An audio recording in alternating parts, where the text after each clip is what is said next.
Bonjour à tous et bienvenue dans Blablaboom by Kisrabil. Aujourd'hui, ce sera chill parce qu'on va aborder des sujets qui me concernent directement. Donc, je vais plus vous parler de moi, de mon expérience dans tout ce que je fais. Je vous l'avais dit au préalable, je suis dans plusieurs activités. Je suis salariée à temps plein, je suis maman solo, je suis entrepreneur, donc je suis fondatrice d'un restaurant qui s'appelle Acadie, donc un restaurant solidaire qui existe à Rennes. Et à côté de ça, j'ai d'autres activités qui ne me viennent pas là maintenant, mais qui me viendront, je pense, plus tard quand on évoluera dans la vidéo. Là, je vais me présenter, donc je m'appelle Billy Kissou, j'ai 34 ans. Je sais, je suis vieille, je ne le fais pas peut-être, mais j'ai 34 ans, je suis née le 8 mars 91, née le jour de la journée de la femme. Donc voilà, pour ceux qui ne souhaitent pas oublier mon anniversaire, je pense que voilà, vous ne pouvez pas l'oublier parce que le 8 mars, c'est connu. Donc 8 mars 1991, voilà, je suis née à Abobo. Donc je viens d'Abobo, je viens d'Abidjan, de la Côte d'Ivoire, je suis ivoirienne. Et j'ai eu un parcours assez atypique, hein, donc voilà, j'ai grandi à Bobo jusqu'à, on va dire, à mes 17 ans. Quand j'ai eu le bac, en fait, j'ai eu le bac au lycée classique d'Abidjan. Donc oui, je suis caïman. Donc j'ai eu le bac au lycée classique d'Abidjan, un bac C avec la mention. J'ai eu le bac C et à partir de là, en fait, j'avais envie de changement. Je pense que mon envie de changement a commencé en ce moment-là. Donc j'avais envie, en fait, de sortir un peu, d'aller découvrir d'autres cultures potentiellement. Donc j'ai décidé de voir s'il était possible d'avoir, en fait, une bourse d'études pour aller étudier à l'étranger. Donc j'ai eu la chance d'obtenir, en fait, une bourse d'études pour aller étudier au Maroc. Donc j'ai atterri au Maroc en 2008. Juste après le bac, donc je passe quoi? Je passe, on va dire 5 ans au Maroc, 5 ans d'études, donc 2 ans d'abord à Erachidia. Pour ceux qui connaissent le Maroc, hein, donc Erachidia, c'est une ville au sud-est. J'ai mauvais sens de l'orientation. Oui, c'est ça, au sud-est. Donc, pas très loin de tout ce qui est Fès, Meknès et tout ça. Donc, j'ai passé 2 ans là-bas à la FST d'Erachidia, les Erachidis, si vous êtes là, big up à vous. Donc 2 ans là-bas et après cela, en fait, je décide de passer un concours pour entrer dans une école d'ingénieur, toujours au Maroc. Donc là, je passe le concours qui est adapté en fait au diplômé du bac+2, donc du DUG ou DUST à l'époque. Et j'obtiens une entrée, voilà, à l'INPT, donc l'Institut National des Postes et Télécommunications à Rabat cette fois. Donc j'ai quitté Rachidia pour Rabat, qui est la capitale. Donc, je passe 3 ans à l'INPT, une très belle école, honnêtement chouette. Une école avec un enseignement, j'ai envie de dire, de qualité. Donc, puisque ça m'a permis de développer en tout cas des compétences, de savoir en fait ce que je voulais faire aussi, parce que je pense que c'est grâce à l'INPT que je suis que je n'étais pas faite pour certains métiers et faite pour d'autres. Donc, j'ai passé 3 ans là-bas où j'ai rencontré des personnes formidables. J'ai rencontré l'une de mes meilleures amies aujourd'hui qui est Johanna. Johanna, si t'es là, je te fais un big up. Donc, j'ai rencontré Johanna là-bas et d'autres amis, hein. Je vais pas tous vous citer, mais vous saurez vous reconnaître. Donc, je passe 3 ans à Rabat. J'obtiens mon diplôme d'ingénieur en télécom. Donc, c'était pour obtenir un diplôme d'ingénieur en télécom et technologie de l'information.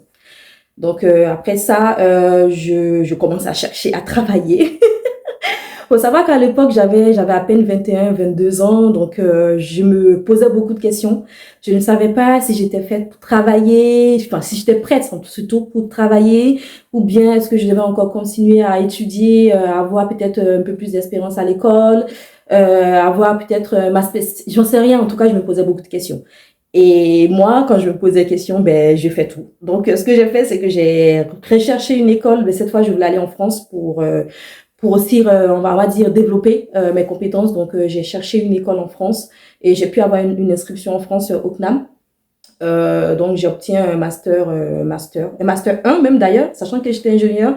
Je n'ai pu avoir que master 1. Là aussi, c'est une difficulté qu'on rencontre généralement quand on a un diplôme africain. Je sais pas s'il y a d'autres personnes qui ont été dans mon cas, mais je pense que oui. Mais quand on a un diplôme africain, en fait, on a du mal à faire valoir en fait ce diplôme-là en Europe. Donc là, malgré que je venais d'une école d'ingénieur qui est assez connue en Afrique, hein, l'INPT, c'est pas une petite école. Et voilà, un bac plus 5, diplôme d'ingénieur, c'est un bac plus 5. J'ai dû quand même, on va dire, descendre un peu en grade et demander un master 1 pour que ce soit accepté. Bon, c'était pas grave pour moi parce que moi, l'objectif pour moi, c'était d'apprendre. Peu importe le titre du diplôme, je voulais vraiment apprendre. Donc, j'ai accepté l'inscription. Et à côté de ça, j'ai eu la chance en fait d'avoir été appelée en Côte d'Ivoire pour un CDI. Donc j'ai été contactée par une entreprise privée qui me proposait un CDI. Donc j'avais les deux en même temps. Et tout ça, j'étais au Maroc, hein, j'étais même pas à Abidjan, j'étais encore au Maroc. Donc je décide de tester le salariat tout en demandant à l'école en France qui était à Paris, donc l'école à Paris, de me mettre en stand-by par rapport à l'inscription, genre de me donner un an pour que je vienne un peu plus tard pour si jamais je veux venir en tout cas bon, je leur ai pas dit hein, que j'avais eu un CDI sinon ils n'auraient pas accepté. J'ai juste donné la raison que j'étais peut-être pas prête, qu'il me fallait un peu de temps pour réfléchir. Donc l'école a été vraiment sympa, en tout cas vraiment merci au CNAM. Ils ont été sympas, ils m'ont accordé en tout cas ce délai-là de réflexion et effectivement c'était pour la réflexion. Donc j'ai pu reporter mon arrivée en tout cas au CNAM. Donc, j'arrive à Abidjan, puisque j'avais accepté le CDI, donc j'arrive à Abidjan pour travailler, et ça, c'était en 2000, on va dire 2013. Ouais, 2013. On va dire, ouais, septembre 2013 à peu près. Donc, j'arrive à Abidjan, toute jeune, j'avais 21 ans, en plus, c'était pour un poste d'administratrice d'équipe. Une équipe assez grande de personnes plus ou moins âgées, diplômées, plus ou moins, on va dire, ouais. Et c'était une équipe qui travaillait, en fait, c'était un projet ou une entreprise, en fait, qui installait des systèmes de vidéosurveillance sur les sites d'Orange, Je me rends compte que Orange, en fait, je suis liée à cette entreprise depuis un bon moment. Je viens de me rendre compte. Mais en fait, c'était une entreprise qui installait des vidéos, enfin, des systèmes de vidéosurveillance sur des sites où, en fait, là où se trouvent on va dire, les pôles, les câbles, je sais pas comment on le dit, les antennes. Voilà, c'est le mot que je cherchais, les antennes pour Orange. Donc pour Orange, donc voilà. Donc le but était ça. Donc il fallait superviser ces installations, il fallait définir le planning d'installation de façon intelligente bien sûr, parce que des techniciens ou les équipes de techniciens devaient aller sur une zone. Il fallait bien qu'ils travaillent uniquement sur cette zone-là pour optimiser les déplacements, enfin le coût du carburant, etc. Donc il y avait cette partie optimisation, définition de planning, échange et beaucoup de politique un peu parce que comme je vous l'avais dit hein, c'était des personnes qui étaient pour certains âgés, pour d'autres très jeunes, donc il fallait trouver le bon moyen de communication pour qu'ils puissent comprendre en tout cas ce qu'il fallait faire. Et aussi, il fallait monter en compétence sur cette partie-là. Bon, j'avais un background télécom, donc ça allait, je connaissais un peu on va dire voilà les termes et tout ça, mais c'était un projet c'était la réalité quoi, c'était pas l'école. Donc il fallait aussi que je monte en compétence là-dessus. Donc j'ai travaillé dans cette entreprise pas beaucoup de temps parce que finalement ça s'est avéré pour moi être trop tôt, trop prématuré. En tout cas je me suis sentie pas prête déjà pour appréhender le monde du professionnel. Enfin peut-être que c'est parce que c'était Abidjan. Mais en tout cas, moi, je me suis sentie pas prête. Il y avait pas mal de paramètres que je n'arrivais pas à gérer. Je vais vous épargner tout ça. Mais il y avait pas mal de paramètres que j'arrivais pas à gérer. En plus, ils ne payaient pas les salaires très tôt. Enfin, très tôt. À temps, on va dire.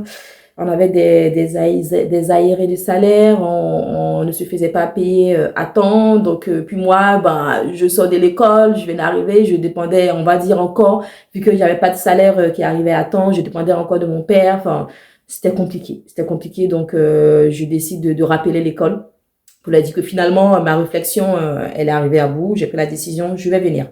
Et l'école me dit OK. Donc, ils me permettent de m'inscrire là, finalement, en février, donc pour le second semestre. Et ça, c'était chouette, vraiment. Donc, j'ai fait les démarches. J'étais à Abidjan, donc je fais les démarches à Abidjan. Et j'arrive en France en février, on va dire avril 2014. Et là, une nouvelle vie. Ouais, c'était une nouvelle vie, c'était une nouvelle réalité, hein, réalité plus ou moins quasiment peut-être différente de la réalité du Maroc. Et donc j'arrive là, je suis très contente de l'école, honnêtement, c'est vraiment ce que je voulais, mais je me rends compte très vite en fait que c'était pas une très bonne idée d'avoir accepté le master 1. Parce qu'en fait, tout ce que je voyais au cours, c'était des choses que j'avais déjà vues en école d'ingénieur. Et même quand je les avais pas vues, c'était des choses qui étaient trop faciles pour moi à assimiler. Donc, en fait, je n'apprenais pas. C'était vraiment ça. Donc, je n'apprenais pas et j'ai pas attendu. Hein. Donc, j'ai quand même fait le second semestre pour finir l'année. Et pour la rentrée prochaine, j'ai fait une demande pour aller en Master 2. C'était même pas un Master 2, c'était un Master 2 recherche, un Master spécialisé. Donc là, j'ai estimé que oui, ça c'était bien parce que le Master 2, c'était vraiment mon niveau.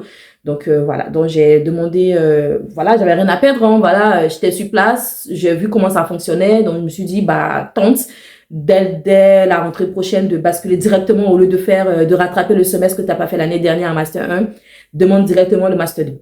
Et par chance, ou bien par mérite, j'en sais rien, en tout cas je remercie Dieu. Ça a fonctionné. Donc, j'ai eu l'inscription en Master 2, en Master spécialisé. Et c'était un Master spécialisé en système d'information décisionnelle. Pour ceux que ça intéresse de savoir ce que c'est, je pourrais vous l'expliquer. Donc, je fais le Master spécialisé recherche en système d'information décisionnelle pendant 1 an, logique, à Paris. Et au bout du stage, bien sûr, il faut un stage. Enfin, au bout du stage, au bout de la formation, pardon, il faut un stage pour valider la formation. Donc voilà, la formation elle se termine on va dire réellement en janvier, février. Par contre, les recherches de stage, il faut commencer très tôt. Donc moi, j'avais commencé mes recherches de stage dès la rentrée. Honnêtement, dès que je su que j'avais été prise pour pour le master, j'ai commencé à faire mes recherches de stage. Oui, je suis quelqu'un qui anticipe beaucoup.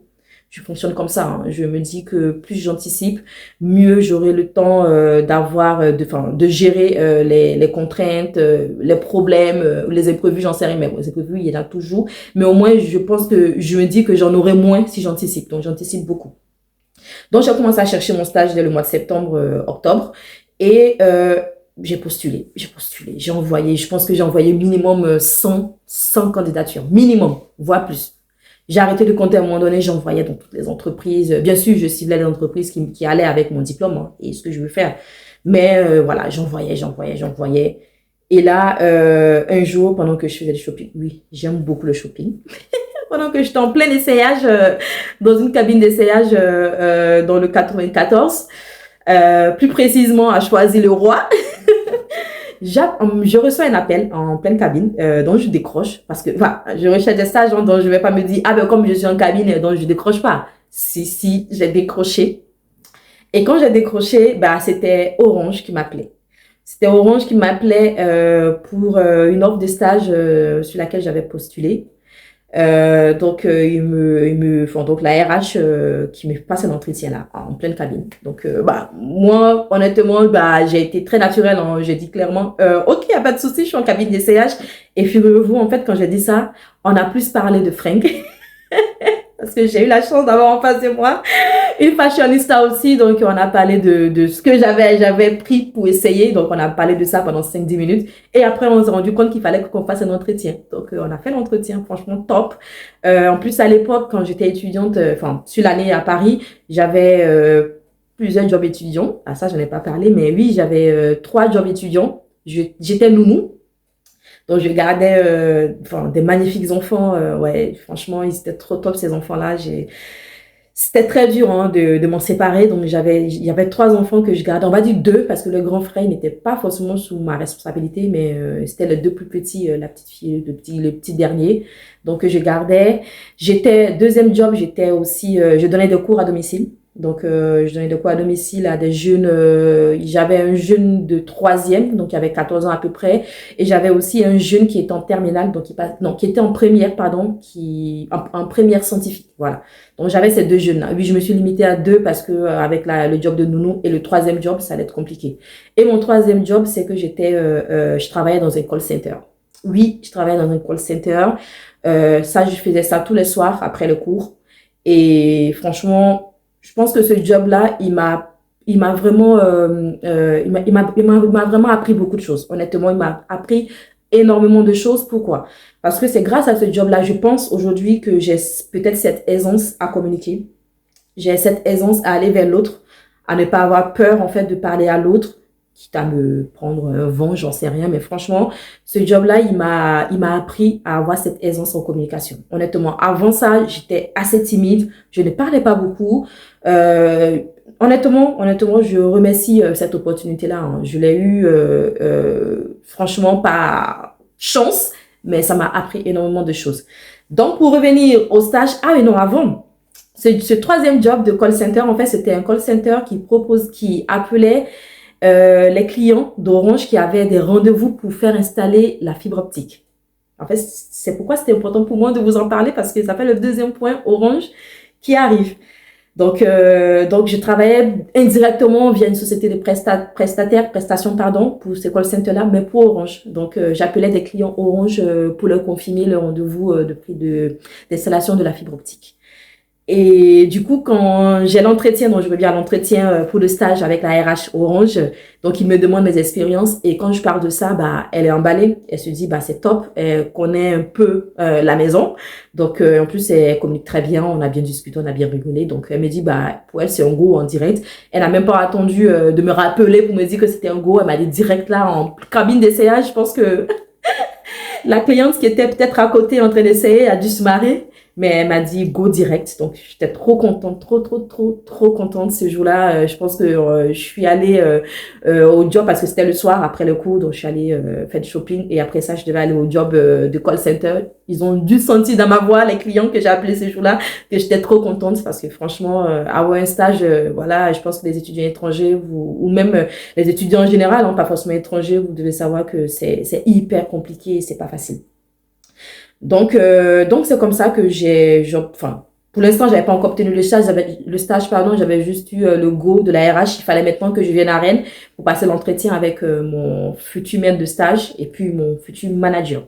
Donc, je viens faire l'entretien physique, je pense, quelques semaines, mois plus tard. Et ça se passe très bien. Franchement, mon maître de stage qui aujourd'hui est mon collègue, je le croise de temps en temps et franchement, ça fait trop bizarre parce que ça fait quand même 10 ans depuis. Et franchement, Hervé, trop top, trop sympa. Hervé, il a été hyper patient, il m'a appris beaucoup de choses. Pareil, mon manager à l'époque, très sympa. Franchement, je pense que j'ai eu beaucoup de chance dans mon parcours professionnel de rencontrer des gens qui ont toujours été bienveillants avec moi, qui ont toujours été prêts à m'aider, à me laisser aussi saisir des opportunités parce que ça, je vais en parler plus tard dans la partie salariat, c'est hyper important d'être entouré de ce genre de personnes-là. Ces personnes-là qui vous laissent découvrir les choses, qui n'ont pas peur de vous laisser faire, quitte à ce que vous vous cogniez la tête ou vous trompiez, mais ils seront là en tout cas pour vous relever. Franchement, j'ai eu la chance d'être entourée de ce type de personnes-là sur mon parcours professionnel. Donc voilà, donc j'obtiens le stage et j'arrive à Rennes. Vous allez peut-être me demander pourquoi j'ai pas demandé un stage à Paris. Je ne voulais plus rester à Paris. J'aime Paris, hein. J'aime Paris. Pour quelqu'un qui aime la mode, je pense que oui, j'aime Paris, mais uniquement pour les week-ends et les vacances. J'aime pas Paris pour vivre là-bas. Non, je suis désolée. Non, je préfère Paris pour les vacances quelques jours, hein, pas plus de 3-4 jours. Un week-end, aller faire du shopping, ça j'adore, mais pas pour y vivre en fait, pas pour y vivre, non, ça n'a jamais été mon truc, je pense, les grandes villes. Ouais, pour quelqu'un qui vient d'Abidjan, je sais, mais non, ça n'a jamais été mon truc, hein. Et donc du coup, j'arrive à Rennes, vraiment coup de cœur pour cette ville. Ah, Team Bretagne, ah non, j'adore, la vie de Rennes, ça a été un coup de cœur. Et je me suis dit, ah ben c'est là que je vais m'installer. Et en plus de ça, le stage, ça a été OK. Ils m'ont prise, donc j'ai dit non, allez, c'est bon, j'ai trouvé ma ville de prédilection. J'ai trouvé mon entreprise de prédilection parce que tout le monde est sympa et franchement, je suis restée. Donc j'ai fait le stage il a duré normalement 5 mois et demi, mais au bout de 3 mois, je pense, mon manager m'avait déjà soufflé l'idée qu'il était envisageable de m'embaucher. Donc, il m'a dit qu'il fallait vraiment que je me donne à fond pour que ça se concrétise. Mais en tout cas, l'idée de l'embauche était là. Donc, on me l'avait déjà mise dans l'oreille. Ah ben, écoutez que j'ai charbonné, hein. J'ai accéléré, j'ai tout donné. En tout cas, j'ai tout donné parce que voilà, vous savez aussi, trouver un CDI après l'école, c'est pas évident. En plus, là, j'avais une chance de ne même pas être confrontée à cette problématique de recherche d'emploi. J'allais être embauchée directement après le stage. Nickel. Donc, non, franchement, j'ai charbonné. Et il faut savoir qu'à l'époque, vu que j'étais sur un master recherche spécialisé, il fallait que Alors, l'école, ah ben ça, je vous ai pas dit aussi. Je vais remonter un tout petit peu. L'école, à l'époque, m'avait dit qu'il ne voulait pas que je fasse de stage en entreprise. Il voulait vraiment que je fasse un master dans un labo de recherche pour valider le master recherche.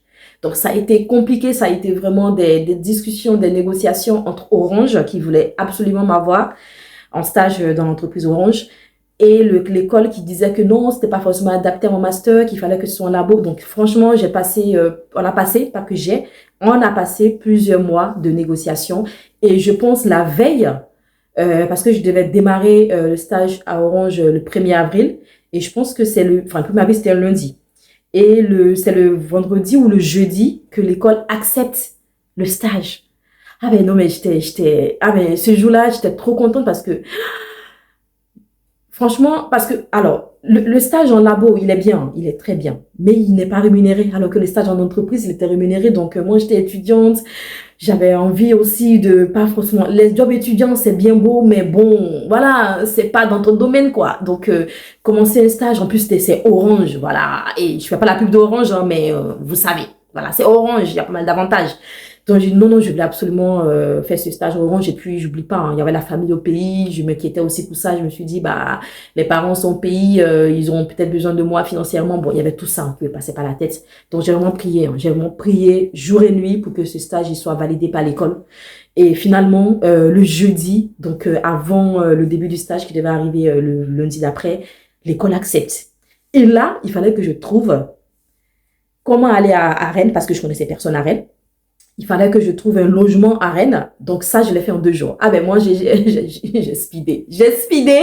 J'ai appelé rapidement le Crous de Rennes. Oui, je viens pour mon stage le 1er avril, donc vous lundi. J'ai pas de logement, j'ai besoin de vous. Est-ce qu'il y aurait des logements disponibles? Et là, le Crous me dit oui.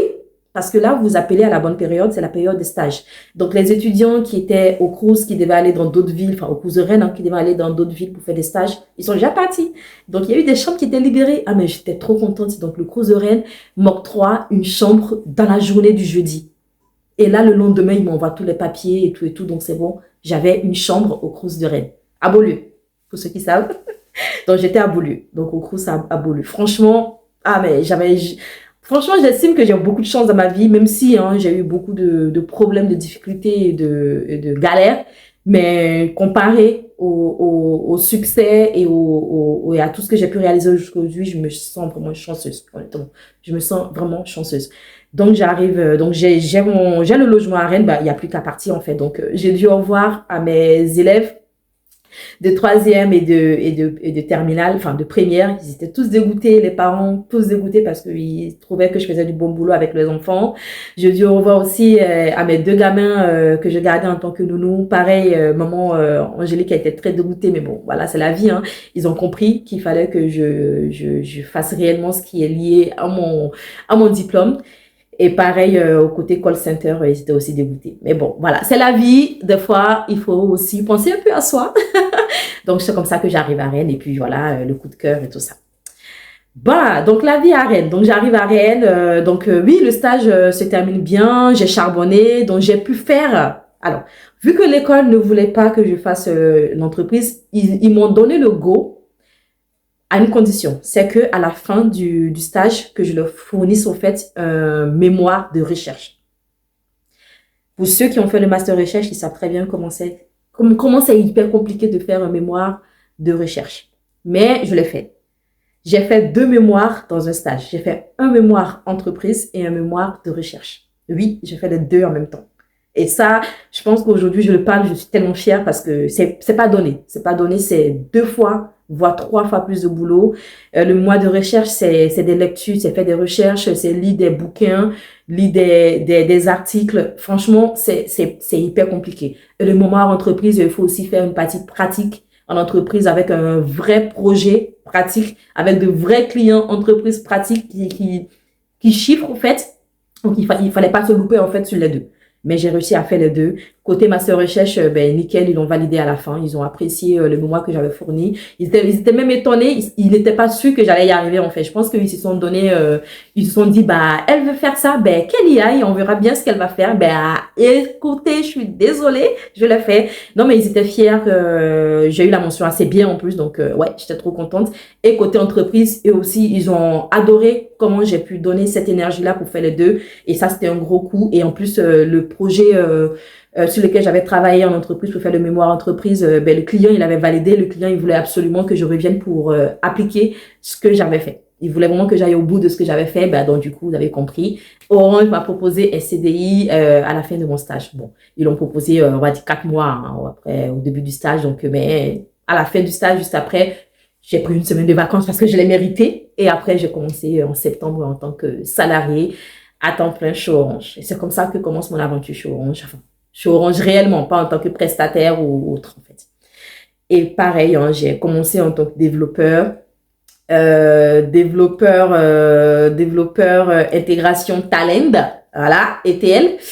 Et très vite, j'ai compris que je n'étais pas faite pour le développement. Bon, j'ai fait le développement pendant 1 an quand même. Hein. Ouais, j'ai fait ça. Je suis passée même experte talent. J'étais identifiée comme référent talent pour aider ceux qui avaient des difficultés sur l'outil. Franchement, je suis montée très vite en compétence là-dessus. Mais j'ai compris que j'aimais pas trop la technique, quoi. Moi, j'aime bien parler, j'aime bien discuter avec les gens. Et surtout, j'aime comprendre. Ouais. Il y a des développeurs, la majorité des développeurs, je dis pas tout ça, mais la majorité des développeurs, ils n'ont pas le temps de comprendre, ils veulent juste coder. Mais moi, j'aimais pas ça. Moi, quand on me demandait de faire ça, je demandais pourquoi? Pourquoi on doit faire ça? Mais pourquoi on ferait pas ça au lieu de ça? Ah, d'accord, c'est lui qui veut faire ça, mais moi, je lui proposerais ça.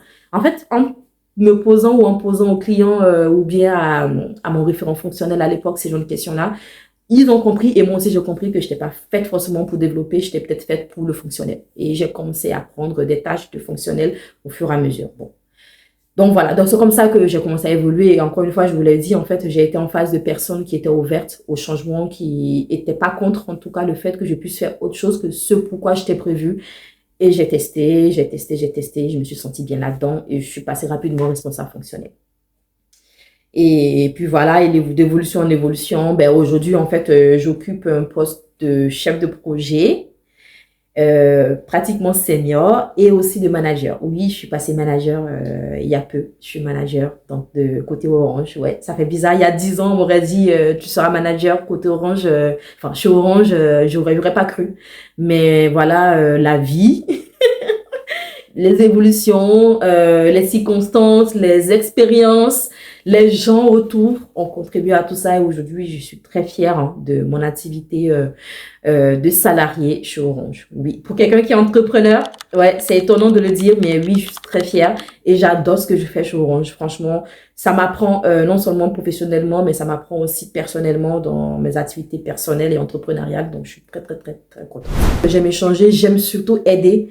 Il y a une satisfaction que j'ai quand je vois que l'autre est bien ou est heureux en partie ou en grande partie ou j'en sais rien, mais en tout cas si j'ai contribué à rendre l'autre heureux, franchement j'ai une satisfaction là-dedans. Voilà, on a compris que nos deux idées fusionnaient, donc on s'est associés et on a commencé à travailler sur le projet Acadie. On ouvrait quoi? On ouvrait que le midi, de midi à 13h, il me semble. 13h midi à 13h30, c'est tout, du lundi au samedi. Et on arrivait à sortir en moyenne dans la journée une 50aine de plats, quoi. Enfin, pour un nouveau restaurant, enfin, on n'était pas un restaurant, on était un restaurant éphémère. On était là, on a ouvert que sur 2 semaines. Et j'ai démarré une activité de danse également avec Fallon Bagboda. Ah, le qui est danseuse professionnelle, hein, vous la connaissez Fallon, hein, je pense qu'elle n'est pas à présenter. Grande danseuse, ex-danseuse de Serge Beno. C'est un scoop, je vous donne. C'est une exclusivité, voilà. Et en fait, l'idée, c'est de permettre l'intégration dans la société française, que ce soit l'accompagnement pour les démarches de titre de séjour,